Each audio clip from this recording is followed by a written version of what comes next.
Good morning, everyone. Welcome to the Resources Decision meeting. I am Councillor Jeanette Smith, Cabinet Member for Resources. I've got to do some housekeeping. If the continuous fire alarm sounds, please evacuate the room and public gallery by the stairwells. Do not attempt to use the lifts. Please assemble at Queen Victoria statue in front of the civic offices. In order to comply with Portsmouth Cultural Trust fire marshal regulations, if you sign in, please remember to sign out when you leave the building after today's meeting. Live web streaming. I draw everyone's attention to the fact that this meeting will be live streamed from a camera at a fixed location at the back of the meeting room, and the recording will be on the Council's website. The camera will record footage of people entering and leaving the room while the meeting is in progress. Members of the public are also permitted to record the meeting on the understanding that it never disrupts the meeting nor records those stating explicitly that they do not wish to be recorded. Unfortunately, there's no members of the public here, so that might not sort of apply. But may I ask everyone to use microphones provided when they are speaking. Please can I ask members and officers to introduce themselves, starting to my left. Councillor Chaudhry. Gina Perriman, Access and Equality Advisor. Local Democracy Manager. Kevin McKee, Parking Team Manager. Sue Page, Finance Manager. Nikki Humphreys, Licensing Manager. Helen Kane, Assistant Director of HR. Richard Lee, Regulatory Services Manager. I'm David Penrose, Democratic Services. And we have Fiona Cunningham at the back from the news. So thank you for coming. There are no deputations requests have been received. Any apologies for absence? None. So we move on to item 2, which is declaration of members' interests. I don't have any. So there's no declarations for interest. So we're on to item 3, Equality and Diversity Strategy 19 to 22.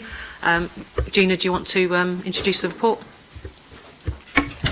Yeah. Before you do that, can you just hold fire?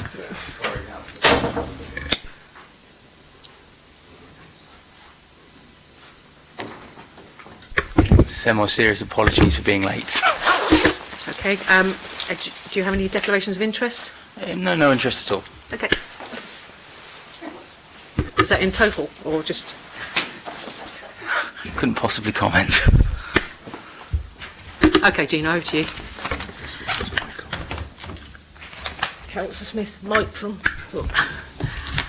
Right, would you like me just to go through the report and the outcomes of the strategy consultation? Okay, so the strategy is for 4 years. Under the Equality Act, we have to we have to comply with our specific duties, and although this is not a statutory document, we have to have equality objectives every 4 years under the specific duties of the Equality Act. So, but the equality diversity, it needs to be refreshed, and it shows us and gives us a framework on how we'll achieve this. So the process we use for the revision of the strategy is we take into account developments of legislation and policy framework, which there haven't been a lot of changes since the last one. Also looking at the effectiveness of our current strategy and the progress made under the actions of the Equality and Diversity Action Plan. We consulted on the strategy from August 18 and finished on the 2nd November, which gave plenty of time for people to give their feedback and views. So the content of the refreshed strategy it's looking at the legislative context, how we're going to approach equalities as a city council, look at workforce diversity and management, and then there are our priorities and action plan. So our priorities, which we did consult on, which were still relevant, people commented, and the ones that came out top, which did last time, was the promoting fairness and diversity by tackling inequalities, disadvantage and discrimination, and then priority 4, which was service delivery and access. So the other priorities were leadership and partnerships, employment and training, and promoting community and voluntary sector. So from the strategy, we've revised the actions, and some of them have been added because of the consultation results, and a couple have been removed because people thought they weren't relevant anymore. So the outcome of that and the changes that we made were hate crime seemed to feature quite high, which hate crime obviously has gone up about 17% nationally. And people from the LGBT community felt that they weren't safe in Portsmouth. Disabled people were experiencing hate crime, but they're not quite sure how to report it or don't really want to go to the police. Meeting with the Empowering Children and Families, it was raised that when we're looking at access, because we're doing some access of all our sort of access points at the Portsmouth, so museums, libraries, our reception areas, they felt that we dealt with just physical disabilities and not enough on people with autism and other learning difficulties and disabilities. So through that, we're going to create an audit document so we can audit all our access points, but will include all the disabilities to make sure they're accessible. So we know there's missing data on workforce management. We don't have a lot of data on that, but working with HR, we're looking at ways how we can collect that data to get because at the moment we have a figure of people that belong to a protected characteristic, but we don't know the true figure because people don't want to fill it in. So we're going to do a lot of communication around that and see what we can do to encourage people to actually declare if they have a disability, if they're from a BAME background. So hopefully that will improve our figures, because although our figures are low, we know it's a lot higher. So that would be one of our main issues that we're going to be dealing with, but hate crime is another one. So I think that sort of just gives an outline of what we're hoping to do in the next 4 years. Okay, thanks very much, Gina. If I may, I've got quite a few questions, which is why I've brought some officers here, but feel free to interrupt and questions. First one's to Kevin. On page 7, Appendix 1, it says about tackling and prosecuting blue badge fraud and abuse. I know there's legislation coming in for learning disabilities. Could you just give us an overview of what impact that will have on blue badge and how it fits into the equalities agenda? Certainly. The government's devising new criteria for the blue badge scheme to include people with non-physical disabilities. It's not clear exactly what that guidance is at the moment because they're still developing it, so it's quite difficult to measure what the impact is. But the idea is to include people with autism who need help to park but don't get it under the current, or don't qualify under the current blue badge scheme. The current blue badge scheme is based on mobility, so people with autism who have a mobility issue could still qualify for a badge, but the new guidelines are going to make it even more encompassing, so it's not just based on mobility but based on risk and other issues.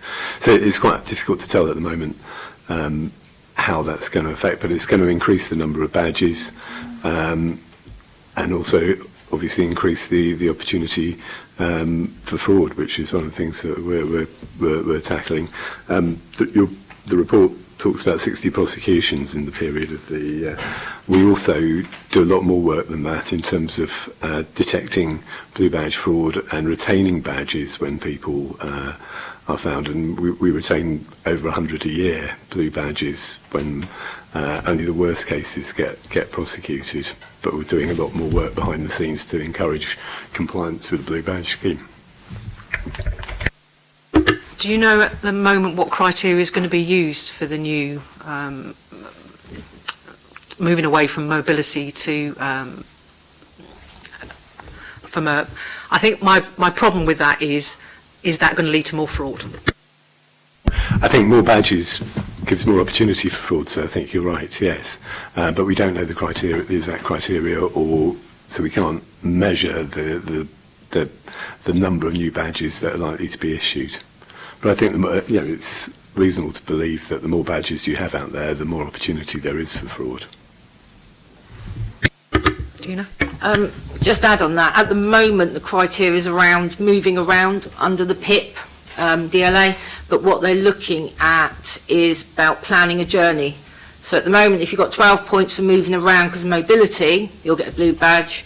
But if you have what they're looking at is if you get 8 points, I think, or 12 points for planning a journey, if somebody has difficulty getting anywhere and stuff like that. So I think it would be based on the PIP as it is at the moment. I think being it based on the PIP, my concerns would be that it's a very fine line. If we're going to base it all on the PIP, that's fine, because somebody else is going to be doing that, DWP or whatever. It's what criteria we set as an authority to say whereabouts in that PIP that we decide somebody gets a badge and somebody doesn't. The criteria for the Blue Badge scheme will be set by central government. We have to apply that criteria. So as an authority, because they want the same criteria to apply nationally. So as an authority, we'll be given the criteria for issuing the blue badges. And so it won't be guidance, it will purely be prescriptive, and this is what we have to do. The guidance says that local authorities must comply with the guidance, so it's prescriptive. Any questions about blue badges? No, well, actually, it's actually going on the point you made, Councillor Smith, about the increase in badges will obviously mean a potential for an increase in fraud. Obviously, you don't know what the parameters are that we're going to be stepping. So what steps are you currently taking on detecting fraud? We have a specialist criminal investigation team within the parking service, and as I say, we go out looking for blue badges. Our CEOs are well trained in looking at and detecting blue badge fraud. So we also go around training other authorities in the area on blue badge fraud detection and investigation. So we're not just limited to Portsmouth, we're helping Hampshire, because the people with blue badges in Hampshire may come into Portsmouth as well. I'm going to ask probably a question that's a bit facetious now, but are they paying us for this? Yes. Good. That's a good thing. Also, if I may, Councillor Smith, I'll just go on that point. I think it's something you mentioned, Gina, about disabilities you cannot see. So obviously, if this legislation does change, does that mean you're going to have guys going to have additional training? Our guys have the power to ask people to show them the badge, and the people investigating on the street will just see whether the badge holder is present at the time the badge is being used. Okay.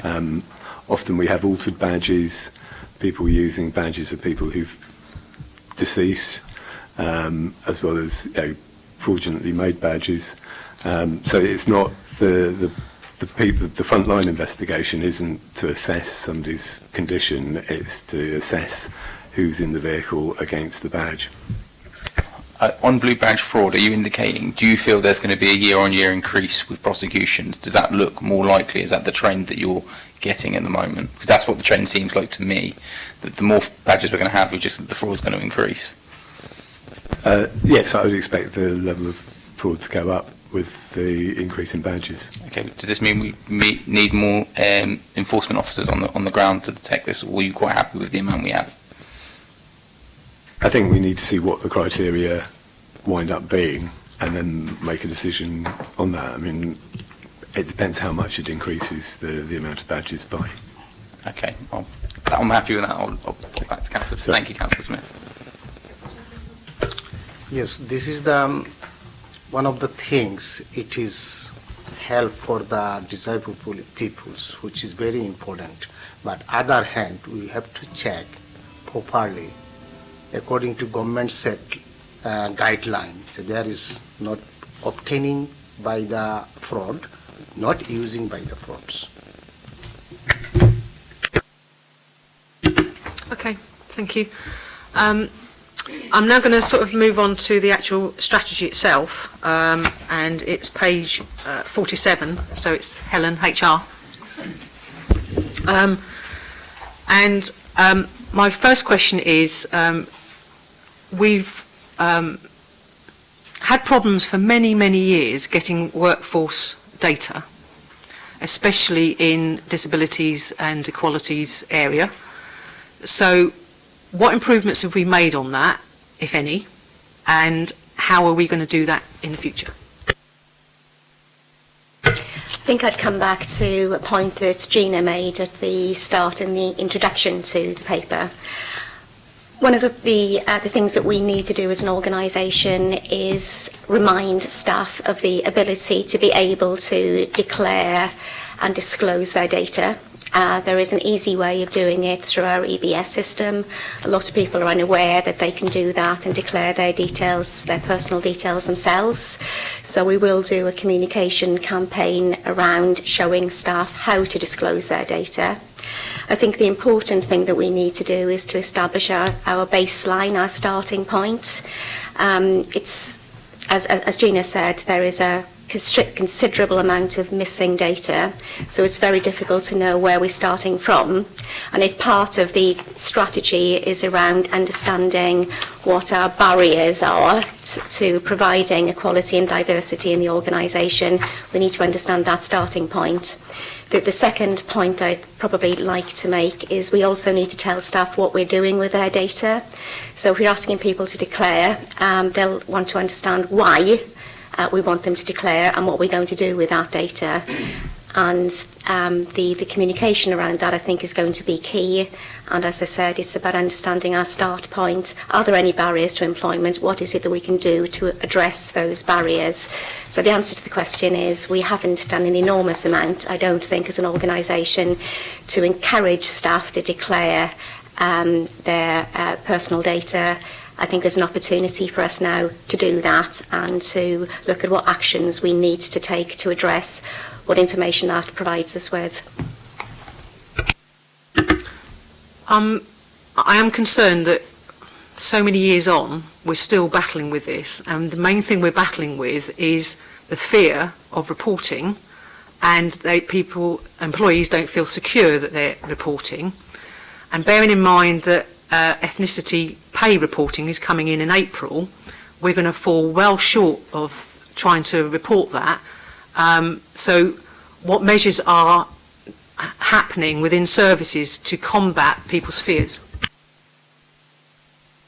I think we need to have a corporate approach to this. And certainly one of the recommendations in the strategy is around looking at having a range of focus groups where people with protected characteristics can come together and share information. I think part of what we need to do is, as part of those focus groups, have a conversation with those directly affected about what those fears are and how we can address those fears. So I think the suggestion around putting groups into action is a good one and could be used for that purpose. So what's the monitoring period on that then? So are we going to look in 6 months' time to see what progress we've made, or is it just going to be shelved like it has been for the last so many years? I think we need to undertake a concentrated, concerted campaign to improve our data and then take a look 6 months from the point of undertaking that action to see how the data has improved, what we've done as a result of that data, and whether there's anything additional that we need to do to capture data where we don't have it. Gina? What I'd like to say is what we're looking at, one of the things is in the staff survey, the annual staff survey, we are looking about adding questions around disability, around that, so people can declare that. But also another idea that I had was when we have, because obviously we don't have data on all protected characteristics, not just disability. So what I thought was if we had some sort of anonymous way of people declaring, so when it's Black History Month, maybe we have something like a Survey Monkey so people can put in if they from a BAME background, when it's the International Day of Disabled People. It's about trying to encourage people to declare if they belong to protected characteristics, but it's about making sure that they know it's anonymous. I think then we may get a better figure so we've got a baseline to start with, and obviously the staff forum is a way to look at that. But what we need to do first is investigate if people with a disability actually want that form and what that form looks like. Whether it's just going to be some people that have just got issues, or whether we use that group to be more proactive and actually take on projects to improve, like reasonable adjustments and and those sorts of things around working for the council. Okay, thanks, you. I think my concerns is this about ownership, and HR need to own the workforce data and to own the equalities part for their staff. And I think what's happened in the past is it's been left to Gina as part of her strategy to then put that in place. We have an equality duty and we are failing in that duty. And it's for officers to own their part of that equality duty, but it's also for members to own that part of that duty. From a HR perspective, I can certainly say that we are happy to own that data and to look at how we address the gaps in that data. Okay, thank you. I'm sure you'll be reporting in 6 months' time then. I'd just like to add, under the Equality Act, we do need to publish our workforce data on an annual basis anyway, so that's something we need to make sure that we do. Yeah, but sometimes reporting nothing isn't great. And so I would like to see some movement in the next 6 months on workforce data to try and make it as easy as possible. Any questions from others? It's just more of a comment, Chair, to be fair. I actually wholeheartedly agree with your statement on this, because I think Gina mentioned about protective characteristics, and I think the anonymity would be a good move. I'm not so sure about focus groups, because if people aren't giving you their data now, they're not going to give you their data in a focus group, because that's the whole reason they don't want to give you data when people are around. I mean, as someone who does have a hearing disability, I completely understand. I don't talk about it often because I don't really want to. And that's me from a personal perspective. I don't wear my hearing aid to the council because I can't be asked. That's me being honest as well. But this is how people think. And I think Gina's probably slightly more in touch at the moment with how the public perception is on the ground. And I think we need to look at the anonymity side of it first, rather than go down the focus group. I think if we went down that route and then said to people, would you be happy to participate in a focus group, I think you'd have much more success in my personal view. But I don't know if you agree with that, Chair. I think it's a point that I'd like to make. Yeah, totally agree with that. I think from sort of today, I think from a resources point of view, people should be on notice that equalities is top of the priority list, and diversity. It has to be the foundation of everything we do, not just a bolt-on, because that is now stopped. So there'll be further asking for reports all the time. I'm portfolio holder. Yes, this new law come up for the GDPR, and so I think we can't pressurize to the peoples to give their database to the. So we have to minimize the quality of our service and make sure the people are happy on that. Gina? Yeah, I quite agree with that. We can't make people give that data, but it's about encouraging staff to give that data. And it's about making sure that they have trust in the council that data won't be used against them. I think a lot of it is a trust issue. And that's very sad to hear, so many years on, that we still have a trust issue. Our staff by now should have trust in their managers, because that's a staff survey. By now they should have trust in the members, and we're working all towards a common goal, which is what's the best for this city. And it saddens me that we are still living in a little bit of fear from an employee point of view, because they don't want to hand over their data because they don't know how it's going to be used.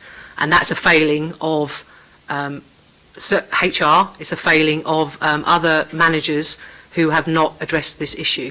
And it goes back to my point, we are now going to address this issue. Thank you. I'm now going to turn to Nikki, licensing, page 48 of the actual strategy in your pack. And it's the bottom one, to seek views of licensing committee in respect of section 167 of the Equality Act, maintain a list of accessible taxis, PHVs licensed in the city. What is the issue with accessible taxis, and how bad is it? We're not aware of any major problems in connection with difficulties for wheelchair accessible taxis. We have vehicles under our Hackney carriage fleet and our private hire fleet which are able to carry wheelchair accessible vehicles. We do get complaints occasionally that drivers have refused to carry a passenger in a wheelchair, and on those occasions we've taken robust action. We've actually prosecuted individuals and taken enforcement action through our penalty point system, suspensions. So we have a policy and we have a structure at the moment that can deal with difficulties with accessibility to wheelchair vehicles. This section of the Equality Act kind of creates a criminal offence specifically for drivers to refuse passengers on the grounds of disability. We still have that protection in the system at the moment in terms of Hackney carriages, and I hate to say that we're relying on legislation from 1847, but we are relying on legislation in 1847 which says the driver cannot unreasonably refuse to take any passenger. So we have that system in place, and equally we have enforcement and policies around conduct of drivers through the private hire mechanism. So by adopting the 167 and having a list of wheelchair accessible vehicles, it just gives opportunity for the local authority to prosecute. The protections, I would say, are still in place already, but it just gives a little bit more meat to the bones if the council want to take prosecutions against them. We are asking the licensing committee to direct us as officers in March. We have a licensing policy committee meeting in March, so we'll be asking at that point for members to decide whether they want officers to progress this or not, because there are pros and cons to both sides of it, that there are issues in relation to there's a criterion there that drivers can be exempted. So if we identify a vehicle and we say this vehicle has been identified for wheelchair accessibility, a driver can say, oh, well, I've got a pre-existing medical condition that prevents me from assisting passengers, and then we would have to go through a process with them to exempt them. They are encumbered, if you like, by that legislation to provide that service. The list can be difficult because you've got to look at each type of vehicle and assess whether it's wheelchair accessible or not, and to what extent, because some wheelchairs can be accommodated, but the larger motorised ones potentially can't. So it's trying to draw that balance between what we can and what we can't do. But we don't get a lot of complaints, and I know we work with Gina when we do, certainly through the Disability Forum, that we encourage people to come forward if there are complaints, and we make it sort of easily available, that information easily available. Gina? Yeah, I mean, one of the issues we do have is with disabled people getting taxis in the evening, that people, they've been refused because they say, oh no, because the time it takes you to get in a taxi, I can get 7 passengers in. So, you know, there is issues that. But what the other issue is people refusing guide dogs and assistance dogs. What it is, it's about trying to raise awareness of the public to make sure they know that if they see somebody who's blind being refused, then, you know, they should help them out, give them the licence number. Because obviously people say, well, they should report it. Well, if you're blind and can't see the licensing number, you can't report it. So that is still an issue. I mean, you know, we get complaints from the Visually Impaired Action Group about that. So that's something we need to look at, because people don't realise that you can't refuse a dog if it's an assistance dog. We have in the past obviously we've had that information fed back to us by Gina, and we have undertaken a number of operations where we've used the services of an assistance dog and a partially sighted person to test the system, if you like, to see what drivers are doing, whether they are refusing journeys or if they're overcharging. and I could come back to you with the full figures because it was a few years ago, so it's not all up there.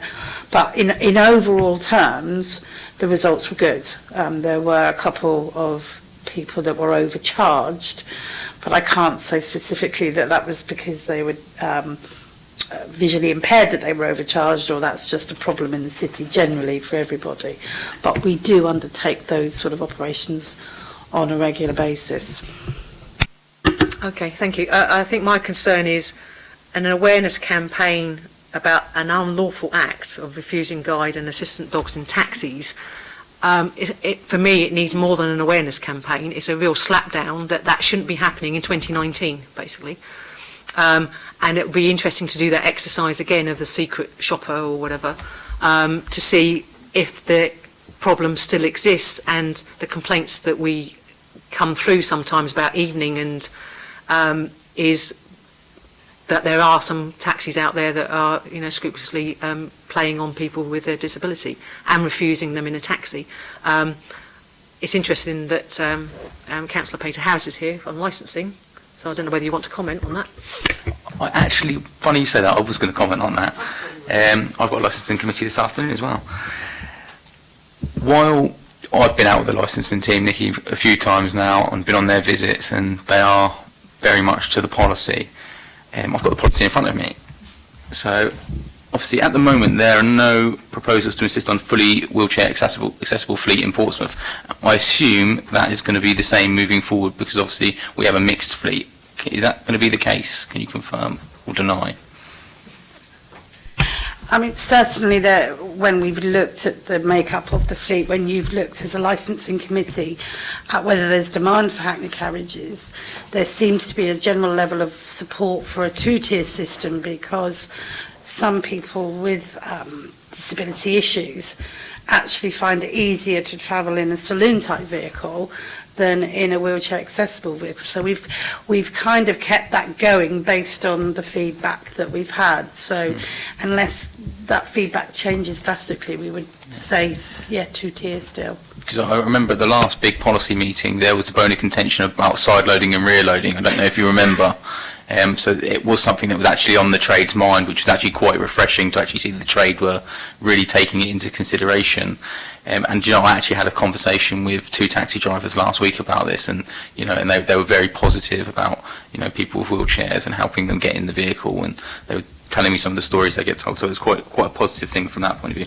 And the awareness campaign, which Councillor Smith mentioned, I think is a really good point, because what is the penalty for a driver if they were to refuse? Because maybe with the licensing policy coming up again, that is something that we could look at to actually really reinforce it. Because an awareness campaign is great, but if a driver is going to do this, maybe the penalty should be looked at to see if they may have to come in front of a committee because they might think twice about doing it.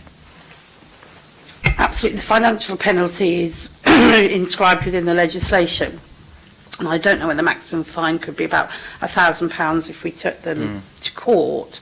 But the ultimate sanction they have is that they would come before the licensing committee with the potential for their licence to be revoked, which is potentially a far greater sanction than a small fine. Yeah, because I don't see it in the policy in terms of it's not in, what should I say, it's not in black and white. You could infer that, but maybe there's something we should look at in the policy moving forward, that we actually put it in black and white, that if you're going to go down this route, you're not going to get a nice outcome, for the driver. So it really reinforces it, and it gives some teeth to what you're saying. So I think maybe that's a good idea. There was something else that I was going to run past you, but I probably can do it later if I'm honest, Nikki, when I remember what it was. But that's fine. That's me on license. Well, if you've got anything you want to add. Gina? Just have a final point on that.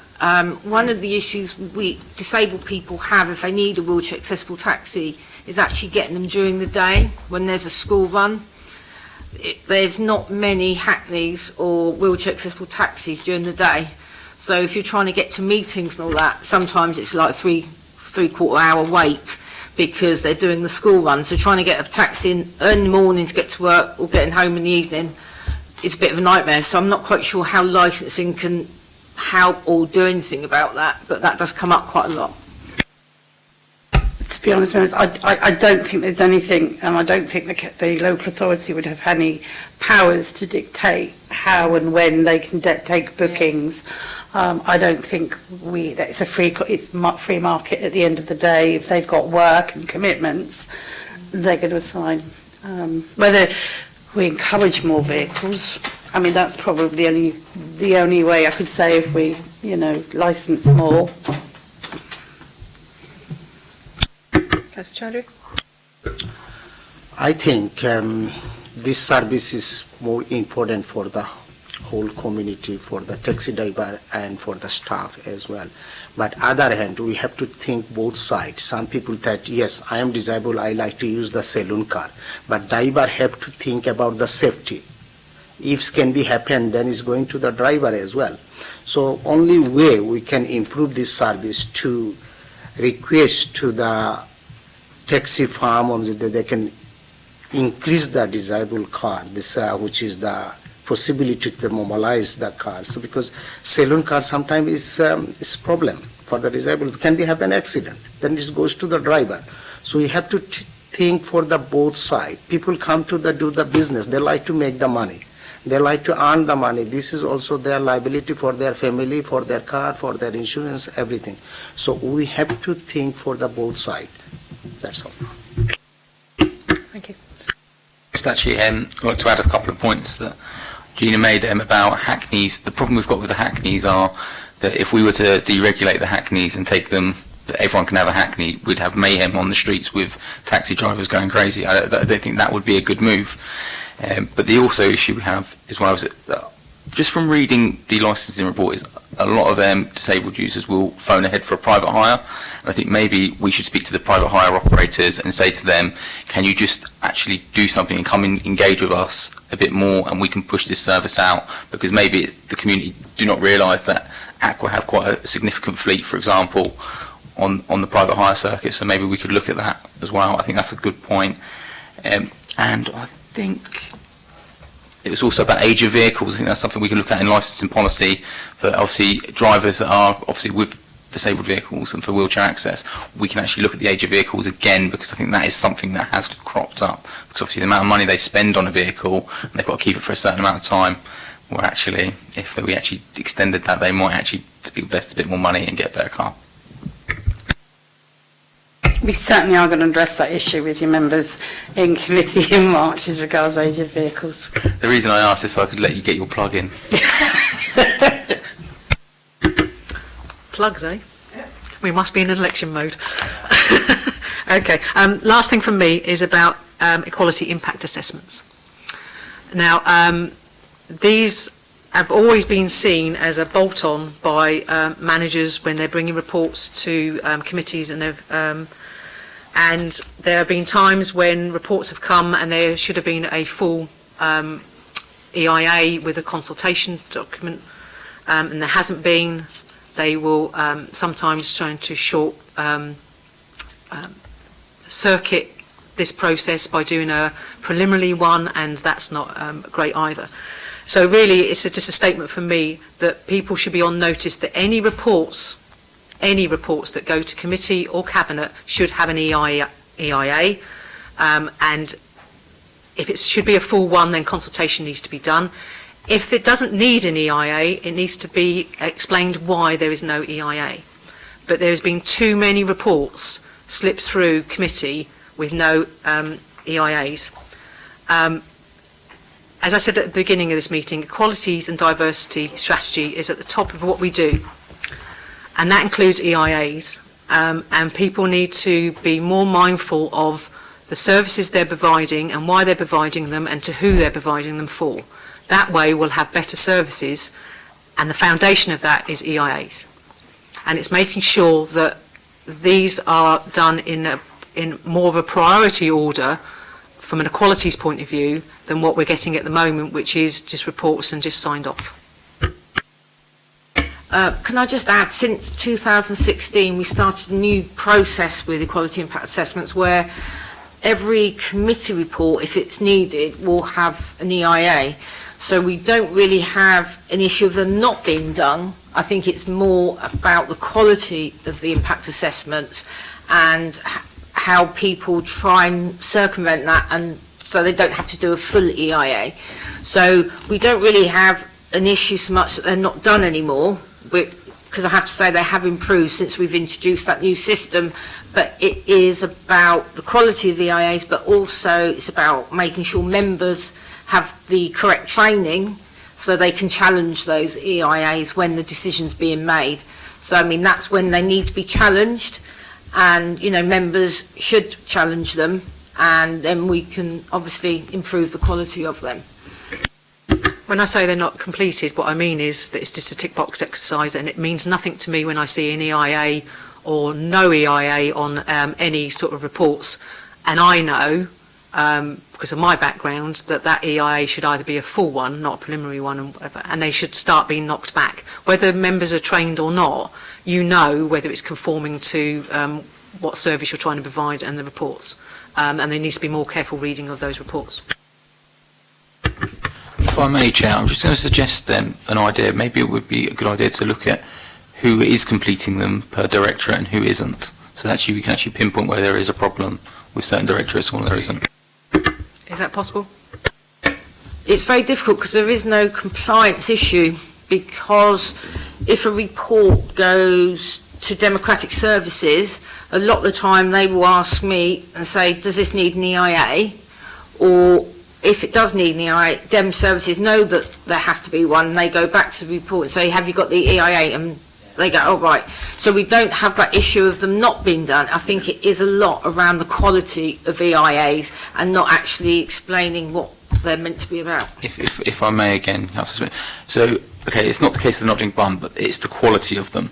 Could we find a way where we can assess the quality and bring it back to possibly this meeting again, and just say, obviously, this is where we're falling down, this is where this directorate's quality is not as good as so-and-so? Because maybe you might have a directorate within the council that is amazing at doing EIAs, and they could be a benchmark to show everybody else how to do it, because it's a case of who's got the best practice. So if we're teaching best practice across the council, for example, I know that Dem Services are very good. I have to admit they're very helpful for me as well in understanding EIAs, because I have to admit, Councillor Smith's right. I mean, as members we look at them, and a lot of the time if it's a tick box exercise, you're not going to really understand it fully. You know, you need to have the devil's in the detail. It may be that I need to meet with the portfolio holder and look at how that can be achieved, rather than sort of name and shaming. That doesn't encourage people to do them properly. So it's looking at how we can improve the quality, and maybe I'll meet with the portfolio holder to discuss how we can do that. I'm sorry, I don't mean to name and shame. I was on governance and audit for 3 years, so we're quite used to naming and shaming people, as probably members in here can understand.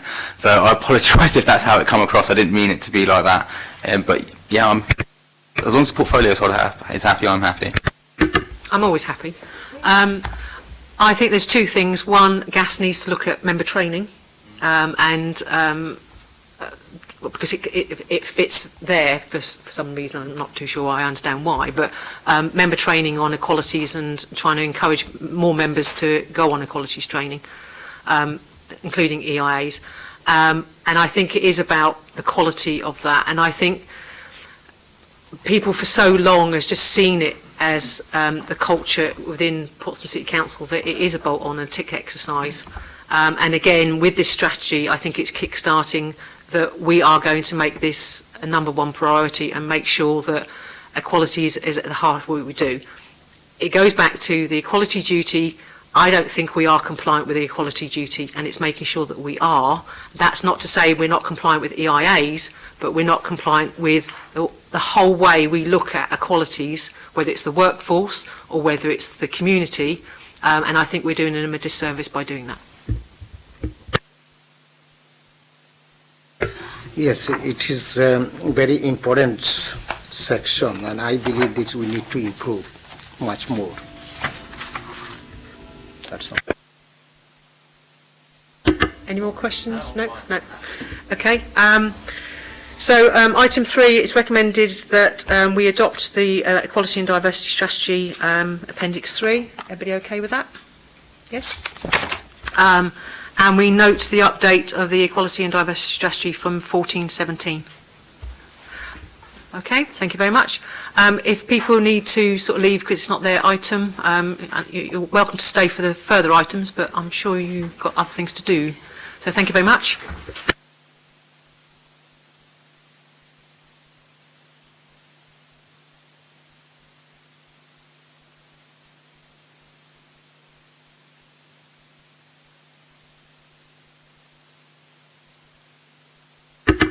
Thank you. We now move on to item 4, provision of community funerals. Richard, do you want to do a... Good morning, members. Thank you. I'll run through the highlights of the report, if I may, as it is presented. The purpose of the report is to provide additional clarity in regard to Portsmouth City Council's procedural framework in regard to community funerals. There are 2 recommendations. One, that the Cabinet member approves the manner in which community funerals are delivered moving forward as set out within section 13 of the report, and notes the financial pressures that are placed upon regulatory services as set out within section 17. Section 3 sets out a description of what is a community funeral. Effectively, when a person passes away in Portsmouth and there is no one else willing to pay for a funeral, then the council is required to deliver that service. It's worth noting very early that funerals of this type are conducted in a very professional manner by Portsmouth City Council with the utmost dignity. In terms of commencing, what we always try and do is ensure that we engage with family and friends at a very early stage. And it's worth setting out very briefly our procedure. Effectively, what we do is we get a referral from another agency, generally the coroner, via the police. We access a property, if there is a property, and we will go through that property and search for family and friends, because it's not always obvious. We would also look for paperwork with regard to a will, setting out the requirements of wishes, and we will sort other paperwork in respect to the financial situation of the deceased. We will then carry on or pass over the responsibilities for the funeral. And then we will recover expenses, which we are able to do so by law. It is worth noting that regulatory services is not required in any way, shape or form to exclusively deliver community funerals to Portsmouth City Council. An example given within the report is adult social care, and they are at liberty to undertake these services themselves. However, regulatory services have the expertise, and following completion of a service level agreement, we will do so on behalf of any agency that wishes to contact us. There is law in relation to this function. It is set out within the Public Health Act of 1984, and it requires us, as the local authority, to bury or cremate a body of any person who has died or has been found dead in the city boundary. There is lots of discussion as to why the local authority pays and why this isn't a central government scheme. The House of Commons Work and Pensions Committee have made detailed discussion in relation to this.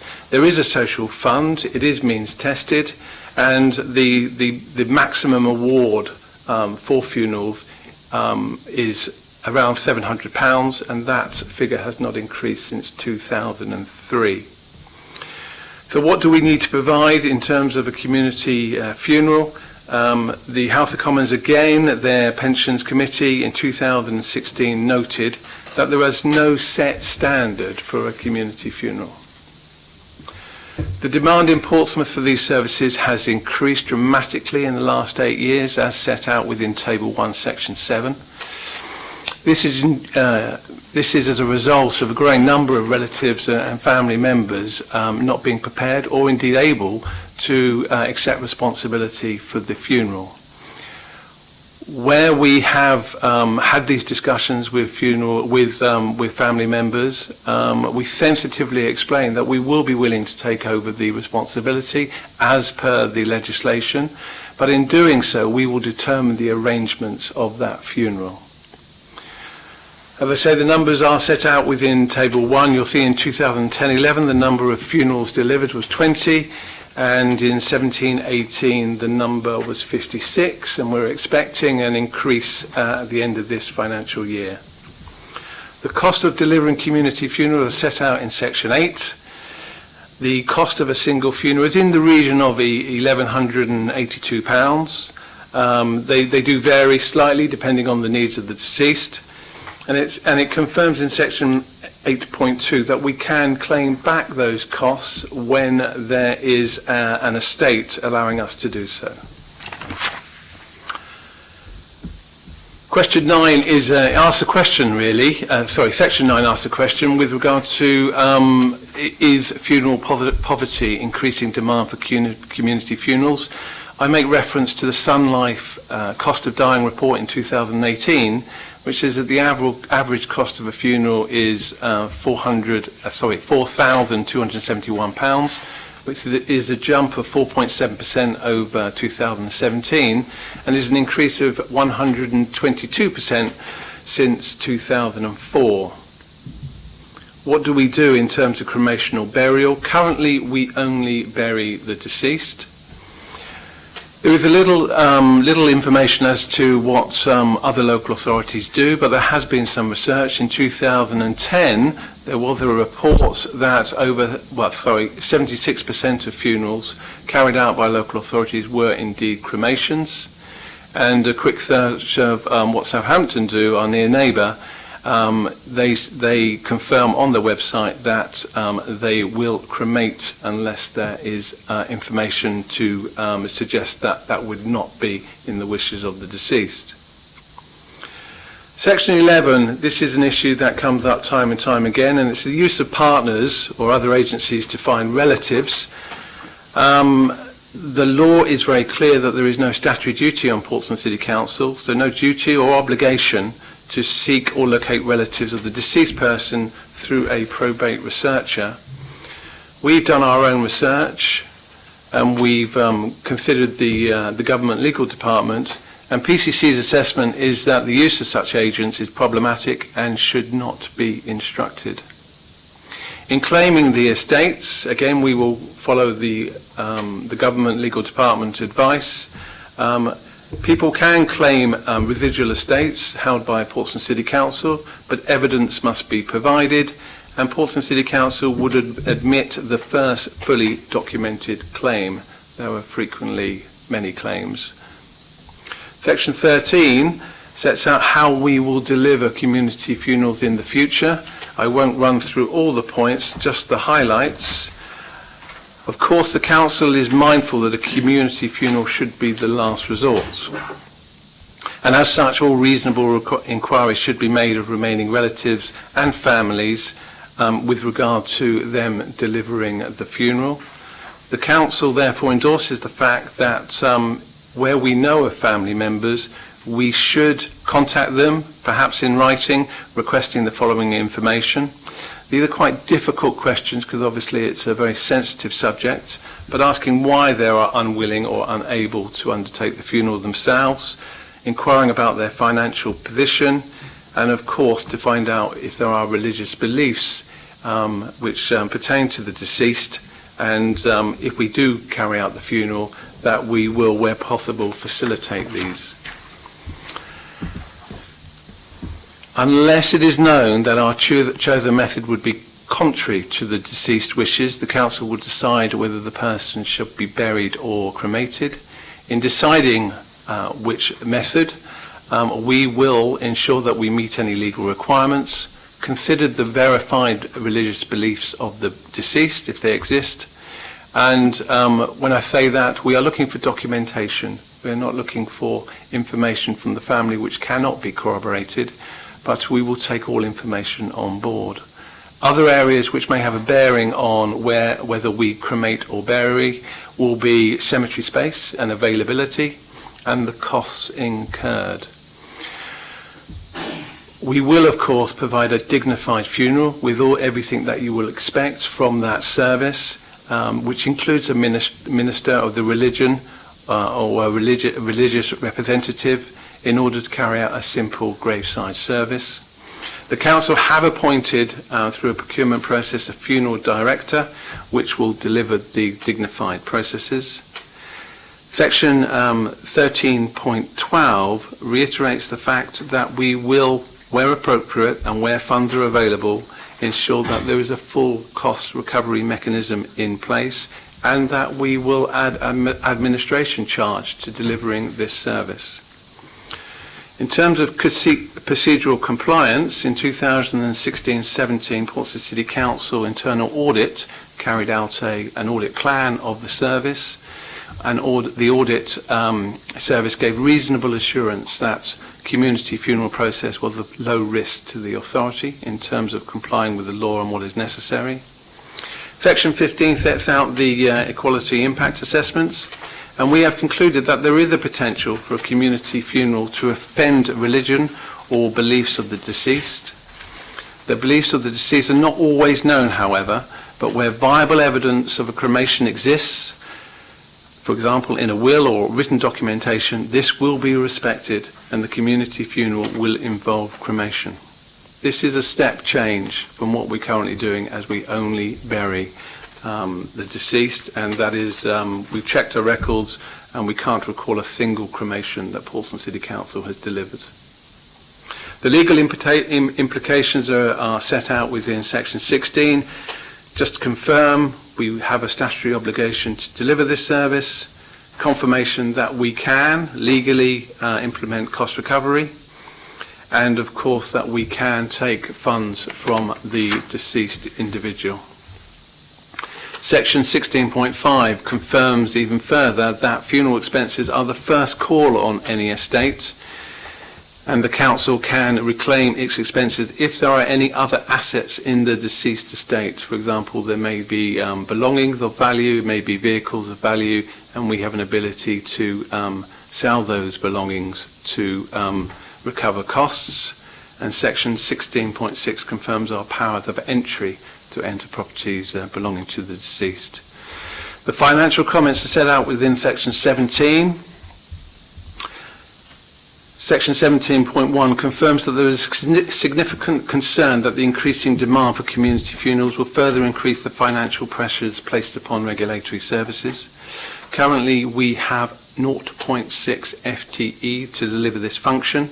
That FTE has two primary responsibilities. One is to ensure the dignified funeral process, and the other is to recover the costs of the funeral from the deceased estate if funds are present. Clearly, demands are increasing, and there is some doubt in the ability to recover full costs of services moving forward. The service is budgeted to cover a deficit based on an estimate of 60 funerals per year and at an 80% cost recovery rate. Any additional costs rising from changes in demand or recovery rates will need to be met from the existing portfolio budget. Section 18, in conclusion, are comments from the director.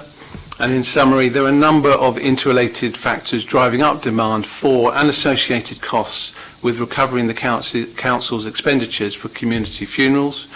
Whatever the reason, the growth trend and the abilities of regulatory services to progress, funerals and recover costs are unsustainable. It is for these reasons that it is my recommendation that we approve the manner in which community funerals is set out within Section 13. Of course, I'll be very happy to answer any additional questions you may have. Thank you. Any questions? Just a small few, should we say. It's going to sound like a strange question, Richard. Why have we only ever been doing burials? Is it just because that's been the policy?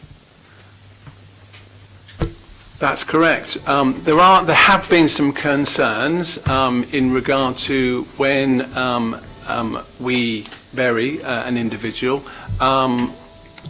that a member of the family might come to light, whether in a short time or a long time, and we have had experience with other local authorities who have instigated burial, and the family can recover the body and then make other arrangements, perhaps in another part of the country, for example. The reason why I bring this paper to you is so that we have some flexibility around our policy. It is an unwritten policy, but for clarity, I thought it would be sensible to note that we will now do what we are allowed to do in the legislation to bury or cremate. It is a change because our procedure thus far has always been to bury, hence my recommendation. Okay, so you say obviously it's an unwritten policy, so it's actually not really in policy in a sense. So really, at the moment, we've been acting on burial just purely because that's been what the process has been the whole time, so we haven't really deviated. Okay, so roughly we're spending probably around about £72,000 a year on community burials. That's correct. In order of that, as I say, there is some variation in the cost of a burial, depending on the needs of the deceased in terms of weight and size, etc. Okay, and you mentioned administration charge for cost recovery. What would that be roughly? Because obviously an administration charge depends on what you're buying and what you're selling. If I make reference to the service level agreement we have with adult social care, what we do is we charge per hour of the officer which is required to deliver that process. Generally speaking, the costs are relatively low. We charge an hourly rate of £35, and we can generally deliver the function of arranging the funeral, searching properties, looking for paperwork, speaking with friends, relatives, etc., probably within the region of 4 to 6 hours. Okay, so that's an estimate, so it's not a fixed fee then. It's going to be roughly how long it takes to actually deliver the service. That's correct. So we're going to be... I'm just trying to get my head round, because I know that when people are obviously going to have to look at cost recovery, they might have an estimate that would be one number, then they get a bill which is another number, which can quite often cause more angst in what would already be quite a traumatic situation. I understand. Of course, there is no bill as such. It is a claim from the deceased estate. So we will not be billing members of the family. Okay. We will be taking a reasonable cost recovery from the estate of the deceased, if indeed it is present. Of course, many people that we bury do not have an estate of means that will cover our costs. Okay, so we have 80% cost recovery. Currently, we are just about 80%. So we've got around £14,000 budget shortfall. That's correct. At the moment, in the Q2 report you'll see it does show a budget shortfall, but we're just going through the budget process and we have established the budget at a more balanced level. Okay, I just thought I'd ask that because if there is an overspend, which funny comes down to you, Councillor Smith, would it be met by the underspend in the portfolio? Yes, that's correct. Simple answer, simple question. Yeah, because it's an unknown figure year on year, we have to be mindful that this issue is going to get worse with austerity and poverty that's prevalent in the city. So we have to be mindful of that when we're setting budgets. I think we've probably got to be more mindful of our ageing population as well. I think more people are getting older, so I think that's where it's going to really fill us on it. That's where I think the real pinch will be. But no, thanks for your help. I really appreciate that. Yes, this very important for me as a Muslim councillor. I recommend first of all, so what is the procedure I listen from you? It is very good. It is very good by the law, by the legislation. I like to recommend and request if you could, as there is something people knows in the, especially Portsmouth city, people knows what is the procedure. Then maybe they can make the plan for it, for their funeral, for their relative. They know, understand this quality of service, what is the council duty, responsibility. And it is very good service, I hear that. And last things, I like to request and question for it. There is, can be do amendment, because there is more than, I know about 10 years ago, about 17,000 Muslim community in this city. But most of they are upset when someone died. They can't get, according to their faith, they cannot complete the funeral. So I am nearly 4 years councillor. I am talking all the time on this point. Before I am councillor, I am talking with the council as well, and it is big impact in the community. In the Muslim, they are very sad because sometimes about 10,000 people trying to do the funeral joint on the first and final, but sometimes we can't get this opportunity, and there is some issue because there is no facility in the cemetery. So I like to request, there is possibility, is there or not, to make amendment. There is people are there, they can pay the money outside of the service. There is can be amended, say yes, someone have ability to pay the money, bring the service outside of the hour, working hour, and then happy to pay. And they can do that, they're happy. So that's all. Thank you, Councillor Chowdhury. There are separate discussions about Muslim burials and the processes that need to be looked at, and we've had a meeting a while back, and I'm still on the case of trying to sort of acquiesce to that sort of a community. It's really a sort of a question. I think when you're talking to families and relatives, you will get a feel that somebody is Muslim faith, so you would then follow that to the letter, I expect. Yes, absolutely. It's worth reiterating that Portsmouth City Council does not want to deliver this process. Only when we are required to do so, because no one else is willing to take it on, will we do so. In terms of our engagement, we will obviously have very open and fairly lengthy conversations with regard to any person who may be willing to pay for the funeral. And that could be a religious group, it could be friends, it could be an association, whatever affiliation in terms of delivering the process, we will make contact with those people if they are known to us. It is not something Portsmouth City Council wants to do, because we will then have to determine the process, because clearly we have to be mindful of the costs of doing so. So the message really is that the increase of 268% over the last 4 years is not something that we want to focus upon. What we want to do is, as you correctly say, Councillor, is to ensure that people make the correct provision wherever they can for their deaths. And in doing so, then clearly those people won't be known to us in their death, and we will not be required to deliver this service. Thank you. Any other questions? Okay, the recommendation is to approve the manner in which community funerals are delivered as outlined in section 13 of this report, and that's agreed. Everybody agree with that? And notes the financial pressures placed upon the community funerals service as set out in section 17 of this report. And that will be an ongoing conversation, so thank you, that's agreed and noted. We now move on to the last item, which is monitoring of second quarter 18-19 revenue cash limits. So, thank you. So this is the report based on the second quarter of the year, giving you your revenue forecast outturn for the year and the update on the capital expenditure. On the revenue side, we're showing overall in the portfolio 440,000 underspend, which is around 2%. The key reasons are listed within the report, just giving you the main explanations.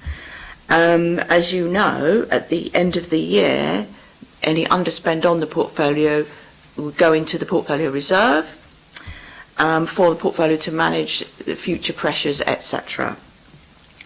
And then on the capital side, we've updated the capital programme with various things that have been approved since the last budget meeting, and they're listed in paragraph 6.4. And there is a Appendix B which lists out the situation on all of the capital schemes. So if you've got any questions, I'll have to take them.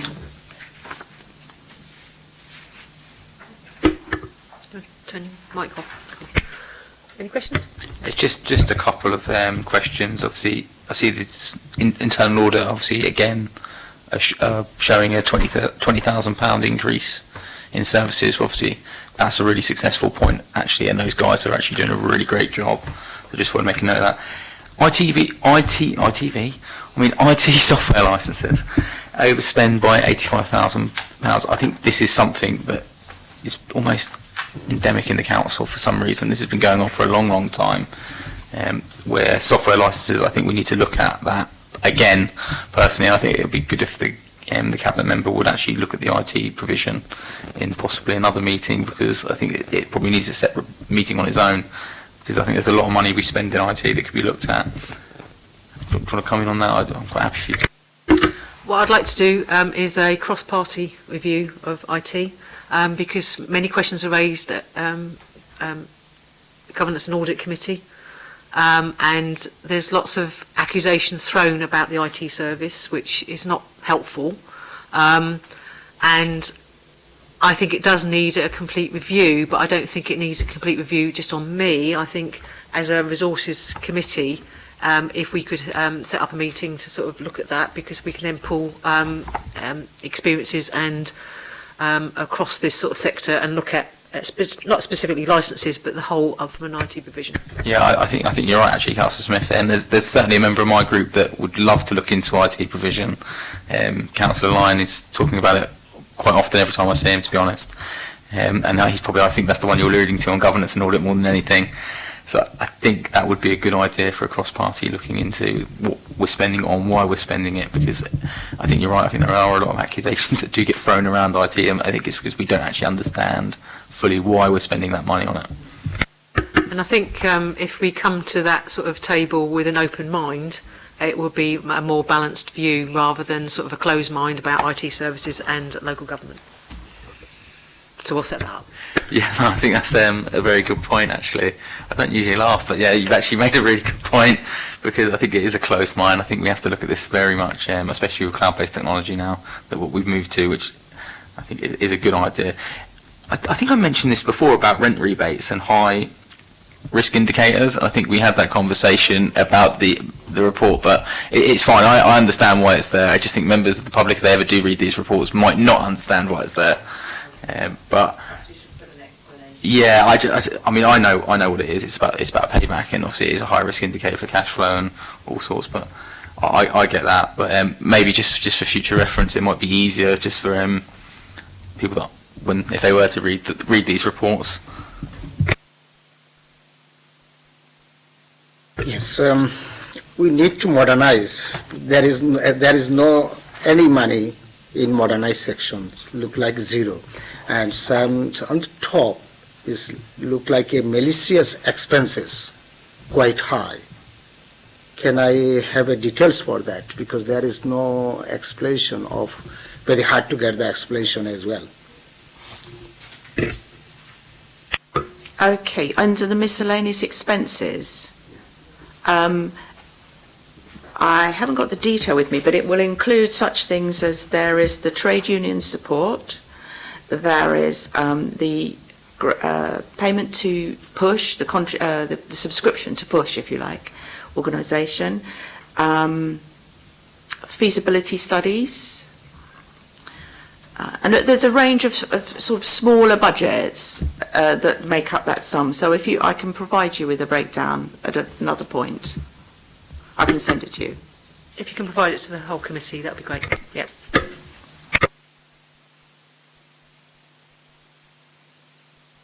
Sorry, just a comment from me about one of the items, which is Portsmouth Hive, which is a new scheme that was started in the previous administration and now sort of continuing into this one.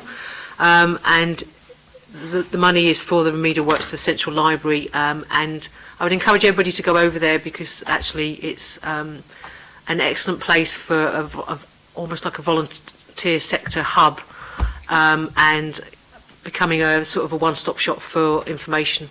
And for me, that's particularly sort of pleasing, because the voluntary sector is the way we will have to look at how we provide services, and making sure that the voluntary sector and the community sector are all on board on that, because we're going to have to find different ways of doing things, and that starts with Portsmouth Hive. So I'm really pleased to see that new scheme in there. And the ground floor reception improvements look absolutely fantastic. They don't look this morning because there's lots of salt and grit on the carpet, which is been cleaned up, so I don't quite know what's happened there, but I'm sure we'll sort of address it. And the local full fibre network, I think, comes into our IT service conversations, and that's why that will be really good to get that into cross-party as well, because it's a lot of money, but it provides the high-speed network, and I think we have to get that project right. And I don't think it's for one party to be involved in that project. I think it should be cross-party. So that's the only comments from me. Just add on the Portsmouth Hive, Councillor Smith. I'm really glad that you mentioned that. It's something that my group were felt very strongly about, and Councillor Luke Stubbs in particular was very, very passionate about that cause, and I'm grateful that you've actually taken that on. Yeah, it was a bit of a no-brainer for me, really, because it is such a good sort of scheme, and it gives us an opportunity today to thank officers for getting that off the ground, and it shows where, if there is cross-party support for an initiative, that actually we do good work. It's when we're divided that we don't do that. So that's good. So we've only got another few weeks and then we'll probably all be divided again, so don't worry. I hope not. I hope not. But we'll come May, we'll find out. Okay, so the purpose of the report is to inform us of the forecast revenue expenditure for the year compared with the cash limited budget, which we adopt, and the forecast capital expenditure against the revised capital programme for resources portfolio. Everybody happy with that? Okay. Okay, that brings us to the end of that meeting, and it's really pleasing that we've had a long resources meeting, because we've sort of looked at